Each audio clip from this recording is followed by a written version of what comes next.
Hello everyone. Higher education में बहुत सारे कमीशन और कमेटी आते हैं और इससे पहले भी हम लोगों ने कुछ कमीशन एंड कमेटी को बहुत ही शॉर्ट एंड क्रिस्पी वे में रिवाइज किया था। आज मैं आपको रिवाइज कराने वाली हूँ इंडियन यूनिवर्सिटी कमीशन, जिसके इंपॉर्टेंट पॉइंटर्स आप लोग यहाँ पर रिवाइज करोगे और सीधा सीधा क्वेश्चन आपसे एग्जाम के अंदर पूछे जाते हैं और अंडर 60 सेकेंड हम लोग इसको रिवाइज करने वाले हैं।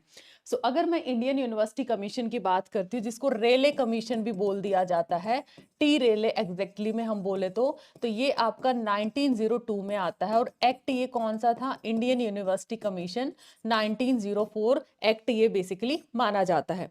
इसके अराउंड एक 1901 में एक शिमला कॉन्फ्रेंस भी होती, पूछ लेना कब कॉन्फ्रेंस कौन सी हुई थी, तो शिमला कॉन्फ्रेंस थी और 1901 में कंडक्ट हुई थी। और उस टाइम पे कौन सी ब्रिटिश अथॉरिटी थी यहाँ पर मेनली? वहां पर जो ब्रिटिश अथॉरिटी थी लॉर्ड कर्जन थी, याद रखोगे।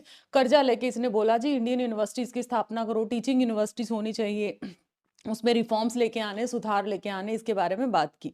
बहुत सारे मॉडिफिकेशन किए, बहुत सारे चेंजेस किए और सबसे बड़ा चेंज जो था, एक तो सीनेट की जो संख्या थी उसके अंदर इसने क्या बोला कि इसको जी रिड्यूस कर दिया जाए, 50 से 100 तक की इसने लिमिट की। और इनका जो टर्म है, ठीक है, टाइम पीरियड है, उसका क्या कर दिया, 6 साल का इसने क्या कर दिया था, टाइम पीरियड कर दिया था। ये इसकी मेजर रिकमेंडेशन में आता है। अगर मैं फेलोज की बात करती हूँ, फेलोज के बारे में इसने बोला कि बॉम्बे, मद्रास, कलकत्ता में जो फेलोज हैं उसकी लिमिट 50 कर दी एंड अदर यूनिवर्सिटीज के अंदर जो फेलोज की संख्या है वो कर दी 15। उसके अलावा 5 लाख का ग्रांट की बात की भी, 5 साल तक दिया जाए ताकि रिसर्च, हायर एजुकेशन इंस्टीट्यूशंस और उसके अंदर जो टेक्नोलॉजी है उन बहुत सारे एफर्ट्स को हम लोग वहां पर लगा पाएं और उसके अंदर इंप्रूवमेंट को ले पाएं।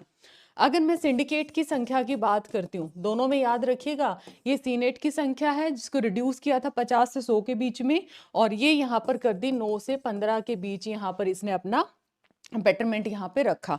इसका मेजर उद्देश्य था जो इंडियन यूनिवर्सिटीज हैं उनके अंदर सुधार लेके आना, हायर एजुकेशन को इम्प्रूव करना। एंड ये कुछ फैक्चुअल चीजें थी जो आपके रिपीट पे क्वेश्चन स्टेटमेंट बेस बनते हैं, कुछ रिकमेंडेशन थी।